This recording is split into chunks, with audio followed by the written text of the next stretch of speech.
Viewers, আপনি যদি আপনার ফেসবুক প্রফেশনাল অ্যাকাউন্টের মধ্যে যান এবং গিয়ে এখানে সি ড্যাশবোর্ড অপশনের উপরে ক্লিক করেন, দেখতে পাবেন একটি ইরর চলে আসে। এখানে লেখা আসে something went wrong, please try again. আমি যদি রিট্রাই অপশনের উপরে ক্লিক করি, সেম প্রবলেম কিন্তু আবারও দেখা দিচ্ছে। অর্থাৎ আপনার ফেসবুক প্রফেশনাল যে ড্যাশবোর্ড অপশন আছে সেটি ওপেন হচ্ছে না। তো এই সমস্যাটি কেন হচ্ছে এবং এটি কীভাবে সলভ করবেন, সম্পূর্ণ বিষয়টি আজকের এই ভিডিওর মাধ্যমে আমি আপনাদের দেখিয়ে দিব। তো ভিউয়ার্স, ভিডিওটি শুরু করার একটি রিকোয়েস্ট, আপনি যদি এই চ্যানেলটি এখনও সাবস্ক্রাইব করে না থাকেন তাহলে অবশ্যই চ্যানেলটি সাবস্ক্রাইব করে দিবেন। আর ভিডিওটি যদি ভালো লাগে থাকে তাহলে অবশ্যই ভিডিওটিতে একটি লাইক করে দিবেন। তো ভিউয়ার্স, চলুন দেখে নেওয়া যাক কীভাবে আমরা এই প্রবলেমটি সলভ করতে পারি। তো ভিউয়ার্স, এই সমস্যাটি সমাধান করার আগে আমাদের অবশ্যই জেনে নেওয়া দরকার এই প্রবলেমটি কেন হয়। আসলে ফেসবুকের মধ্যে প্রতিনিয়ত নতুন নতুন আপডেট নিয়ে আসা হচ্ছে, এর ফলে কিন্তু অনেক ধরনের ইরোরই দেখা দেয়।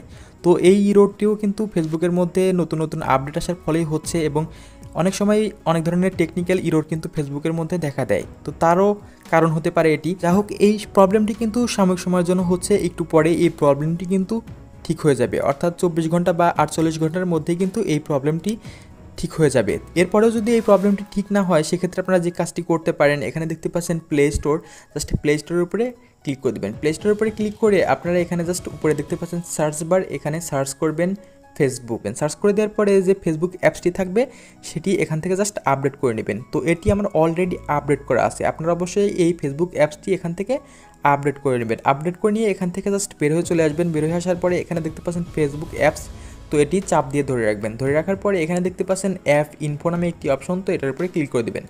তো এটার উপরে ক্লিক করে দেওয়ার পরে জাস্ট একটু ওয়েট করবেন। ওয়েট করার পরে এরকম একটি ইন্টারফেস চলে আসবে। এরপরে যে কাজটি করবেন, এখানে স্টোরেজ অপশনের উপরে ক্লিক করে দেবেন।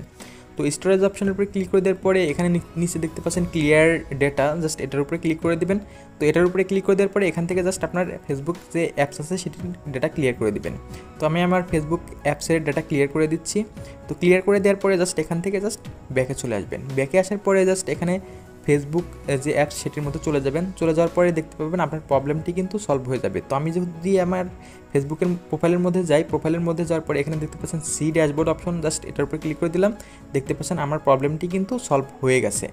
তো এভাবে আপনারা খুব সহজেই ফেসবুকের এই প্রবলেমটি সলভ করে নিতে পারেন। তো এই ছিল ভিডিওটি। তো ভিডিওটি যদি ভালো লেগে থাকে এবং এই ভিডিও থেকে যদি নতুন কোনো ইনফরমেশন পেয়ে থাকেন তাহলে অবশ্যই ভিডিওটিতে একটি লাইক করে দেবেন এবং চ্যানেলটি সাবস্ক্রাইব করে দেবেন। ধন্যবাদ।